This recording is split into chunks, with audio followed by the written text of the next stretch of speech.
Hello दोस्तों, स्वागत है आपका विजुअल आर्ट्स विद विनी में। फ्रेंड्स, आई होप आप लोग अच्छे होंगे। जैसे कि आप लोग जानते हैं कि जून सेशन नेट जेआरएफ का अब आप लोग उसके लिए प्रिपेयर कर रहे होंगे और भी मल्टीपल एग्जाम्स हैं, स्टेट एग्जाम्स हैं जिनके लिए आप लोग प्रिपेयर कर रहे होंगे। तो अभी थोड़ा सा ये सोचा है कि क्यों नहीं जो पुरानी क्लासेस हैं उन्हीं को फिर से स्टार्ट किया जाए। तो इंडियन आर्ट क्लास में हमने जो लास्ट टॉपिक किया था अजंता केव पेंटिंग्स, उसी की बाद की पेंटिंग्स जो हैं उसी के टाइम पीरियड के बाद का जो टॉपिक है वो आज हम लोग आपके लिए लेके आए हैं। इट्स बाघ केव पेंटिंग, बाघ गुफा चित्रण, जो एक बहुत important topic Indian art history में आता है। हम लोग आज वो देखने वाले हैं, ठीक है। उससे पहले मैं एक बात छोटी सी करना चाहूंगी आप लोगों से। दोस्तों, अभी जैसे कि अभी हमने नेट के पेपर्स देखे हैं। बिल्कुल मैं भी मानती हूँ कि जो सिलेबस है, या आप बोलेंगे कि जो पैटर्न है वो काफी उन्होंने बढ़ा दिया है। बढ़ा नहीं दिया है, मैं ये कहूंगी कि डिटेल्ड में कर दिया है। तो हमें इसका एक सबसे बेहतर सोल्यूशन यही है कि आप उसको बहुत ही ज्यादा अच्छे से पढ़ें। एक एक टॉपिक को हमको जो है बहुत सही तरीके से पढ़ने की अब आवश्यकता है। जैसे कि आप देखेंगे कि वेस्टर्न आर्ट और इंडियन आर्ट की अभी तक जो की क्लासेस हैं वो सब हमने काफी डिटेल्ड वे में दी है। तो मेरा यही स्ट्रेटेजी है कि नेट की एग्जाम से आने से पहले मैं ऑलमोस्ट टॉपिक्स को सेपरेट क्लास में डिटेल्ड में कवर करा दूं, जिससे कि वो आप लोगों की स्टडी मटेरियल के लिए काफी हेल्पफुल रहेगा। ठीक है, तो बहुत समय गायब रहती हूँ, बीच बीच में गायब हो ही जाती हूँ, अभी बहुत टाइम से गायब हूँ, तो उसके लिए सॉरी, माफी मांगती हूँ। लेकिन अब मैं कोशिश करूंगी कि मेरी क्लासेस जो है ये कंटिन्यू रहे। आप लोगों का प्यार और साथ जैसा भी रहता है, हमेशा साथ रहता है, वो भी मुझे मोटिवेट करता है कि मुझे आगे काम करना चाहिए। तो चलिए हम बाघ गुफा चित्रण को पढ़ते हैं। इंडियन आर्ट हिस्ट्री का टॉपिक है, बहुत इंटरेस्टिंग है। हम लोग आप लोग इंडियन आर्ट हिस्ट्री है, हम लोग अपने आसपास देखते हैं, बहुत लोग बाघ गुफा में भी विजिट किए होंगे, तो हम उसी को उस वे में पढ़ते हैं। ठीक है, सबसे पहले चीज आती है दोस्तों, इसका लोकेशन क्या है या इसका बैकग्राउंड क्या है। मुझे कलर चेंज कर लेना चाहिए क्योंकि ये रेड कलर है और उस पे चलेगा, रेड पे कैसे होगा, तो we will take it blue. ठीक है, चलिए। तो लोकेशन और बैकग्राउंड पूछा गया है, पूछा क्या गया है, बताया गया है। मुझे पेपर्स पढ़ाने की इतनी आदत हो गई है कि मैं शायद यही थोड़ा सा टाइम में आने में टाइम लगेगा। तो देखिए, मध्य प्रदेश की मैप में आपको यहाँ दिख रहा होगा, मध्य प्रदेश के जो अ, धार डिस्ट्रिक्ट है, धार डिस्ट्रिक्ट पड़ता है, इंदौर के पास पड़ता है। तो उसका जो धार डिस्ट्रिक्ट है वहां पे हमें मध्य प्रदेश में बाघ की गुफाएं मिलती है। ठीक है, ये बाघ की गुफाएं विंध्याचल माउंटेन रेंजेस के अंदर है। विंध्याचल माउंटेन रेंज, क्योंकि देखिए ये सारे क्वेश्चन इसी तरह से आते हैं। तो जो विंध्य पहाड़ियां हैं उसके निचले स्तर पे हमको बाघ की गुफाओं का वो मिलता है। तो ये वो है।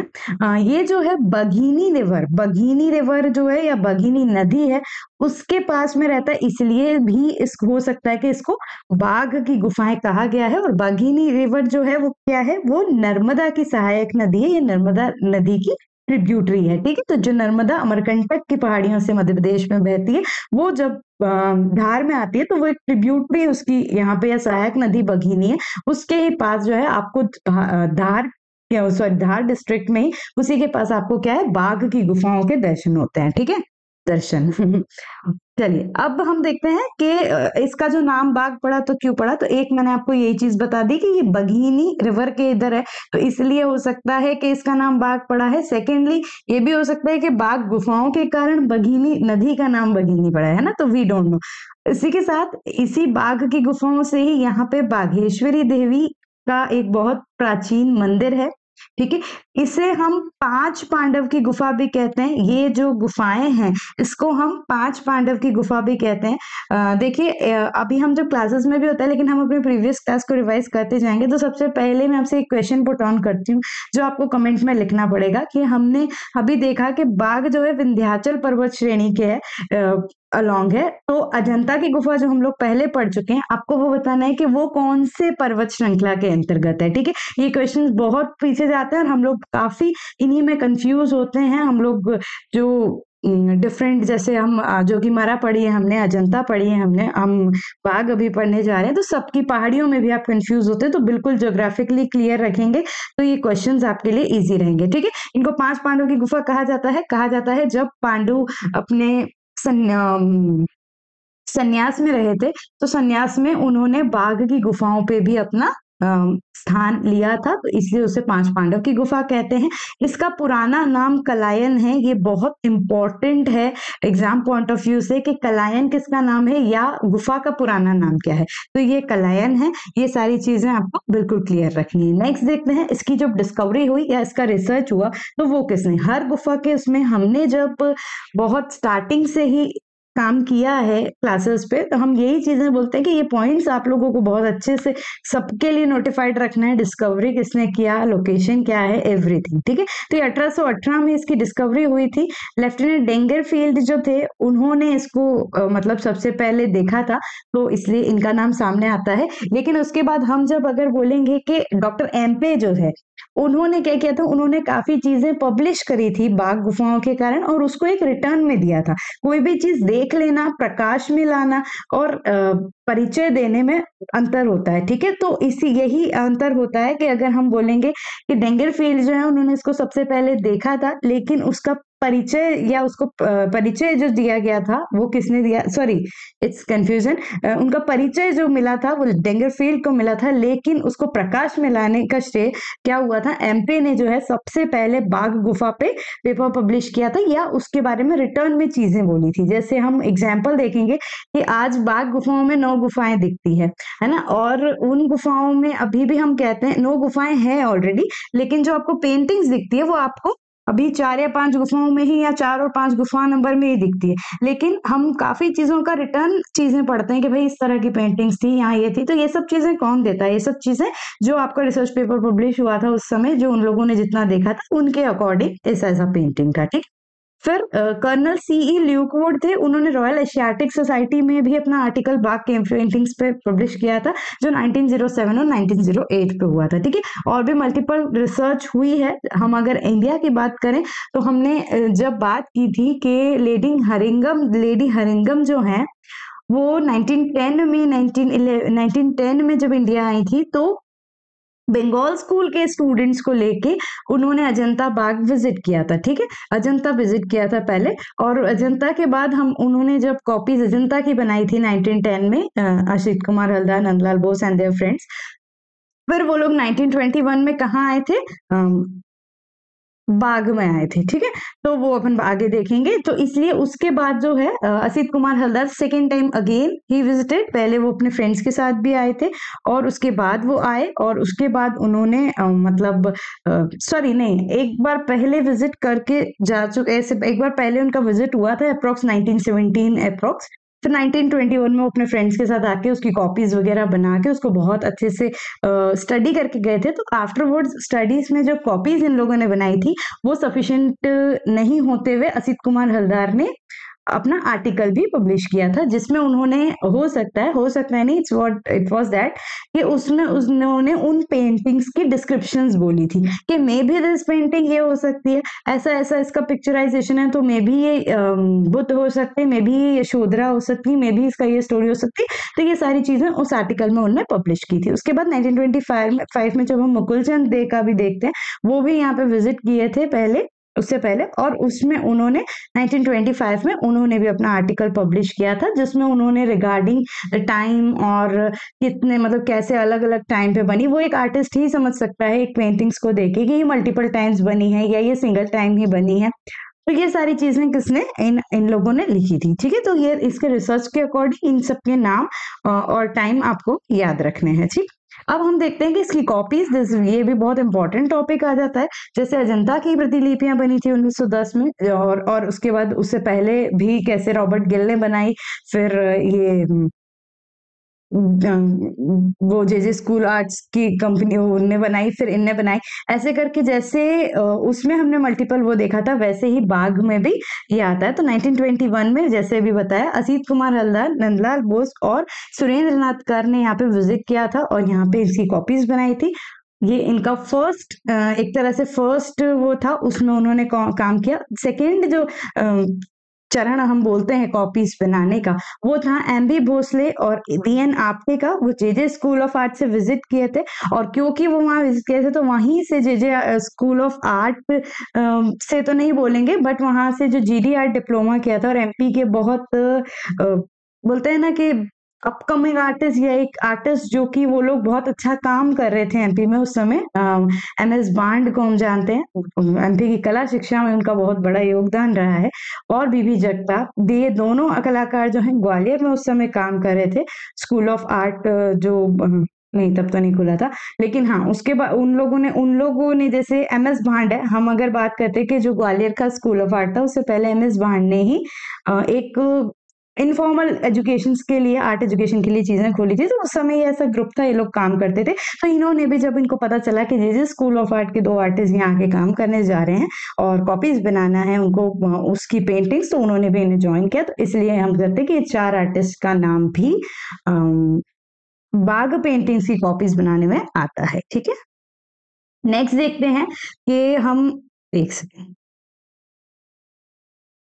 ओके, नेक्स्ट देखते हैं कि ये जो कॉपीज हैं ये कहाँ प्रिजर्व्ड हैं। तो ये कॉपीज जो है गुजरी महल, जिसको हम मृगनैनी महल भी बोलते हैं, मृगनैनी महल ग्वालियर में है। और sorry, it was the Mriganaini महल का एक पार्ट है गुजरी महल, तो वो इसलिए उसको वो बोला जाता है। वो एक कला दीर्घा है। और ये मृगनैनी महल जब राजा मान सिंह ग्वालियर के राजा थे तब उन्होंने बनाया था। तो ये एक जैसे कि आप देखेंगे, अगर हम सिटी पैलेस है और उस जगह पे जिस तरह की गैलरीज होती है वैसे ही वहां पे भी है। तो ये गुजरी महल में इसकी जो कॉपीज बनाई गई थी वो प्रिजर्व्ड है, और हम जाएं तो जाके वहां पे देख सकते हैं। 1953 में इसे जो है राष्ट्रीय स्मारक घोषित किया था। ध्यान रखिएगा, यूनेस्को वर्ल्ड हेरिटेज साइट में बाघ अभी तक इंट्रोड्यूस नहीं हुआ है, ऐड नहीं हुआ है, इसलिए मैंने ये ही पॉइंट को दिया है। सिर्फ 1953 में वो नेशनल मॉन्यूमेंट या राष्ट्रीय स्मारक घोषित किया है नेशन के बाहर, या यूनेस्को वर्ल्ड हेरिटेज में अभी तक बाघ का नाम नहीं आया है। मे बी इन फ्यूचर वो आए, अगर उस चीज को वो इसका उतना पैसे वैसे आने के चांसेस ये हैं, क्योंकि उसका प्रिजर्वेशन उस तरह से नहीं हुआ है जिस तरह से होना चाहिए या बाकी ये पेंटिंग्स का। इसलिए हम बोलते हैं कि मोस्ट ऑफ द पेंटिंग्स जो है आज बाग में नहीं है। ठीक है, अब इसके टाइम पीरियड पे बात कर लेते हैं। देखिए, मोस्टली सबका हर टाइम पीरियड्स का अलग अलग परसेप्शन होता है, तो वैसे सबका अलग अलग बात हुई, मतलब सबका अलग अलग मत है। तो फर्ग्यूसन और बग्स ने यहाँ विजिट किया था, तो उनके अनुसार ये जो है 3rd सेंचुरी या 200 एडी का टाइम पीरियड था। विंसेंट स्मिथ के अकॉर्डिंग ये जो हम एक्चुअली टाइम पीरियड बोलते हैं, जो इनका 5th to 7th सेंचुरी का टाइम पीरियड बाग का माना जाता है। ये आप बिल्कुल नोट ही रखिएगा, 5th to 7th सेंचुरी, जिसको हम 5th 6th सेंचुरी में गुप्त पीरियड भी बोलते हैं। तो ये टाइम पीरियड ही हम बाघ का एक मोटे तौर पे मानते हैं।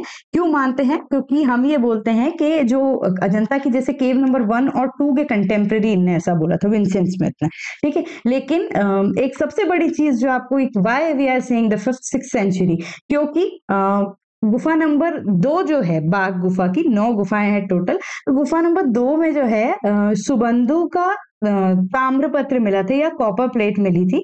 उसके अकॉर्डिंग अगर वो सुबंधु का कॉपर प्लेट मिल रहा है, इट मीन्स वो सुबंधु, तो सुबंधु गुप्त राजा के राजकुमार थे, मतलब है ना। जो कि जैसे एग्जाम्पल देखें तो अगर गुप्त डायनेस्टी है तो गुप्त डायनेस्टी में आगे जब हम एमपी की ही वो आगे एमपी गुजरात की अगर हम डायनेस्टीज देखते हैं तो हम जो कल्चुरी डायनेस्टी देखते हैं, ये सब फॉर्म करने में इन्हीं राजाओं का हाथ था, मतलब इन्हीं के आगे कल्चुरी डायनेस्टी की जैसे स्थापना हुई। तो ये सुबंधु जो है वो कौन थे?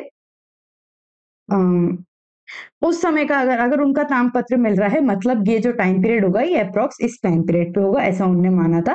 तो ये इसलिए उसको 5th सेंचुरी मानते हैं। एमवी गार्डन ने इसको 6th to 7th सेंचुरी में बोला था। तो सबके अलग अलग परसेप्शन है, बट ओवरऑल हम ये कहते हैं कि अजंता के जो लास्ट टाइम पीरियड चल रहा था, विंसेंट स्मिथ जैसे बोल रहे कि अजंता के 1 और 2 टाइम पीरियड जब गुफा में जब चित्रण हो रहा था तब बाग में भी चित्रण हुआ, ठीक है। तो ये अलग अलग चीजें हैं, ठीक है। Now it's very important topic exam point of view से, हर एग्जाम पॉइंट ऑफ व्यू से, ठीक है। टोटल गुफाएं कितनी हैं? टोटल 9 गुफाएं हैं। जिस तरह से अजंता में 30 गुफाएं थी, वैसे ही बाघ की जो गुफाएं टोटल 9 है, और वो सभी विहार है, चैत्य नहीं है। कुछ एक दो जो है उसका जो प्लान है वो चैत्य जैसा है, लेकिन उसमें हम ये नहीं कह सकते कि चैत्य है। देखिए, आपको अगर ये चैत्य विहार ये कंफ्यूजन है और बहुत सारी चीजें केव पेंटिंग्स को रिगार्डिंग कंफ्यूजन है, प्लीज लिंक में आपको पुराने क्लासेस की वीडियोस मिलेंगी जिसमें अजंता बहुत डिटेल में बताया गया है। आप प्लीज उन्हें देखें तो आपको ये सारी चीजें क्लियर हो जाएगी। विहार, चैत्य, ठीक है, अगर न्यू है तो विहार उसमें है और क्वाड्रेंगुलर प्लान है इसका, ठीक है। जिस तरह से हम देखते हैं कि अजंता की अलग-अलग उस पे वो प्लान है ना? चैत्याकार भी है कुछ-कुछ और इस तरह से, वैसे। ठीक है? गुफा नंबर 1 को इसमें ग्रह गुफा बोलते हैं, ध्यान रखिए इन सब के नाम बहुत इम्पोर्टेंट है। दूसरा नंबर गुफा जो है उसको भी हम पर्टिकुलरली 5 पांडु गुफा भी बोलते हैं क्योंकि उसमें कुछ एविडेंसेस थे जो वहाँ मिले थे। गुफा नंबर 2 में ही आपको सुबंधु का ताम्रपत्र मिला था, तो ये भी याद रखना है और गुसाई गुफा भी इसको बोलते हैं। और ओवरऑल भी बाघ गुफा को 5 पांडु गुफा बोलते हैं, तो ये भी ध्यान रखिएगा। नेक्स्ट देखते हैं तीसरे नंबर गुफा को हाथी खाना में गुफा बोलते हैं। चौथे नंबर गुफा को रंग महल बोलते हैं क्योंकि यहाँ पे मैक्सिमम नंबर ऑफ पेंटिंग्स मिली है, इसलिए इसको केव नंबर 4 बोलते हैं। अजंता की मैक्सिमम नंबर ऑफ पेंटिंग्स कौन से केव में मिली है, ये आपको आंसर कमेंट करके बताना है। केव नंबर 5 जो है उसको पाठशाला बोलते हैं और केव नंबर 6 जो है उसको शिक्षकों का निवास स्थान इस नाम से बोलते हैं, ठीक है। तो ये इतनी बात हो गई, ये इनका नाम था। अब हम जो टाइम पीरियड्स की बात कर रहे थे, वैसे ही हम कहेंगे कि जैसे अजंता की जो केव नंबर 19 है, सॉरी 16 है, जो हम अप्रोक्स टाइमिंग आपको बता रही थी मैं कि यही 4th 5th सेंचुरी जो आप सुबंधु का टाइम पीरियड बोलते हैं, इस समय ही माना जाता है कि उनकी यहाँ की जो पेंटिंग्स हुई है, ठीक है, 5th सेंचुरी के अकॉर्डिंग अलोंग, ठीक है। पेंटिंग टेक्निक्स यहाँ बोलते हैं कि पेंटिंग किस तरह की हुई है, तो यहाँ पे स्टोन पत्थर जो है आपको ब्राउन कलर का बलुआ पत्थर या सैंडस्टोन मिलेगा, भुरभुरा ब्राउनी उस पे। इसमें पेंटिंग जो है लाइन प्लास्टरिंग तो करेंगे ही सही और उसके ऊपर चूने से प्लास्टर करना है और टेम्परा से काम उन्होंने किया है। पहले रेखांकन करते हैं और फिर मतलब पहले लाइनिंग्स करके और उसके बाद उन्होंने ऊपर से कलर भर दिया। ऐसा जो पेंटिंग है वो देखिए, वो अभी हम पेंटिंग्स देखेंगे तो आप थोड़ा और क्लियर हो जाएंगे। ये मैं एक मोटे तौर पे आप उसका आउटलाइन दे रही हूँ। उसमें जो ऑर्नामेंटेशन है वो कुछ ब्लैक, व्हाइट, रेड, येलो इनसे किया गया है। और पहले ये लोग इनकी जो टेक्निक है उसके अकॉर्डिंग हम ये मानते हैं कि पहले ये लोग वॉश कर देते होंगे, एक पतला लेप लगा देते हैं और उसके ऊपर जो है कहीं कहीं अगर उनको डार्क शेड देना होता है तो वो देते हैं। अभी आगे की पेंटिंग देखते हैं तो शायद समझ पाए हम लोग, ठीक है। अब आज के टाइम में वर्तमान में केवल 4 और 5 में ही चित्र जो है वो शेष है, बाकी सब में नहीं है। तो हम फिर भी यहाँ देखते हैं पहली गुफा निवास स्थान बौद्ध भिक्षु का दिखता है, मूर्ति चित्र कुछ भी नहीं है। एक ऐसा दिख रहा है कि भाई रेसिडेंशियल है, हो सकता है उस समय भी यहाँ पे पेंटिंग हो नहीं हो, इस वजह से कि यहाँ पे ये लोग सिर्फ रहते हो ऐसा, ठीक।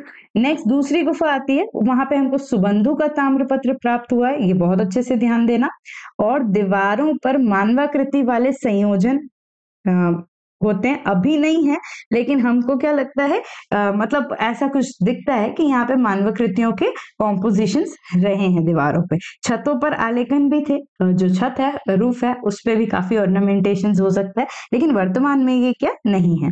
तीसरी गुफा, एक समय यहाँ पे बुद्ध बोधिसत्व का चित्रण था और भूमिका को स्पर्श करती स्त्री थी। ये इस तरह का आप जो कॉपी देख रहे हैं ये एक बुद्ध बोधिसत्व का चित्रण है, में भी ये उसका एक बहुत पुराना फोटो है, एविडेंसेस है, या मुझे भी गूगल पे मिला है, तो ये उसकी कॉपीज भी हो सकती है। पर ये बुद्ध बोधिसत्व की इस तरह से चित्रण हमें तीसरी नंबर गुफा में था बट अभी नहीं, ठीक। नेक्स्ट अब हम देखते हैं जो मेन गुफा है, चौथी गुफा है, वो चैत्याकार है, मींस एप्सिडल टाइप का है उसका स्टाइल, और अधिकतर चित्र यही है। मुख्य जो है हमें 6 पैनल्स यहाँ पे देखने को मिलते हैं, 6 चित्र, ठीक है।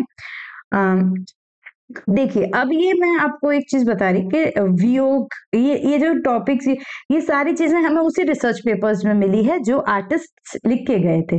उन्होंने उस कंटेक्स्ट को डिस्क्राइब किया है कि यार ऐसी ऐसी चीज है, क्योंकि बहुत एग्जैक्टली क्लियरली चीजें नहीं देखी है बट उनका डिपिक्शंस है, ठीक है। तो वियोग, सबसे पहला वियोग है, एक स्त्री शोकाकुल है, बहुत दुख में है, हाथ से पल्लू से मुंह छिपा रही है, बाकी सांत्वना दे रही है, छत की ओर कबूतर का युग्म बैठा है। देखिए इस पेंटिंग के बारे में बहुत बात की जाती है, इसी तरह का अगर आप लोग थोड़ा सा, मैं इसको जूम करके आपको कोशिश करूंगी कि ये दिख जाए, जूम ज्यादा ही हो गया, वेट,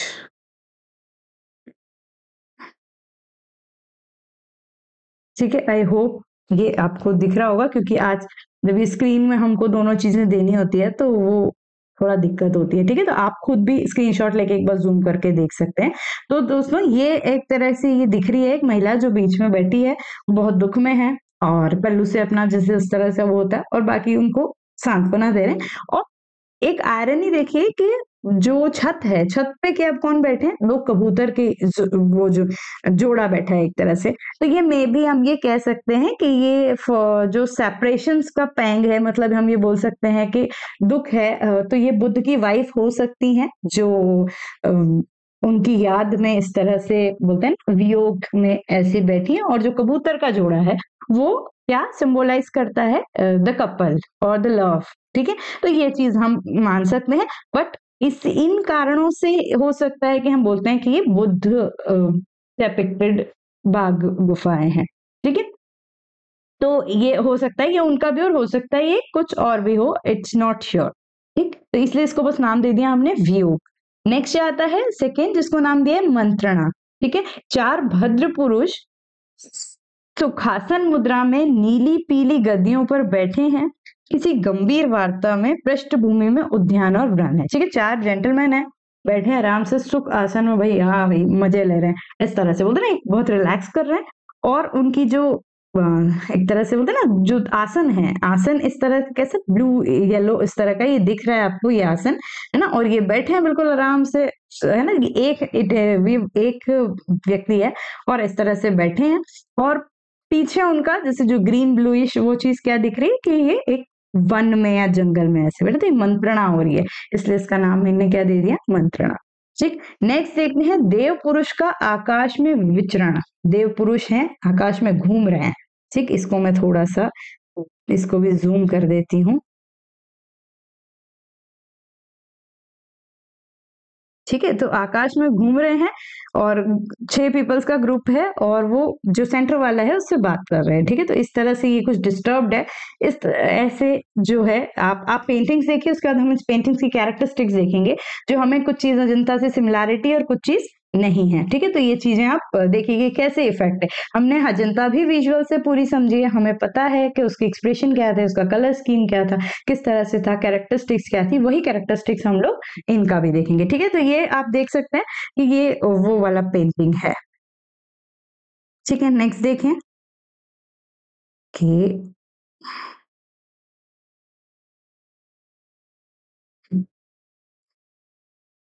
ठीक है, तीसरा हो गया। चौथा है 5 गायिकाओं का चित्र, 5 सिंगर, सिर्फ कमर तक, जो बोलते हैं ना बस्ट तक ही है। ये आपको दिख रही है कितनी सुंदर, मतलब इनका एक्सप्रेशंस और ये सब भी।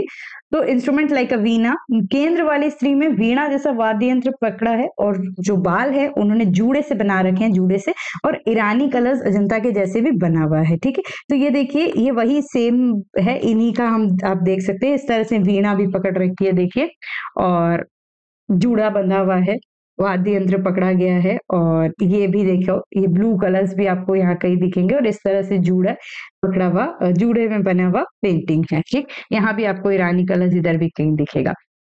नेक्स्ट फिफ्थ सीन है नृत्यांगना और वादिकाओं का चित्र है, डांसर्स हैं, और जैसे कि हम अजंता में भी देखे हैं, वो इंद्र वाले उसमें भी, और ऐसा डांसर्स पीछे, तो अप्सराएं भी हो सकती है, दे में भी एनी इवेंट।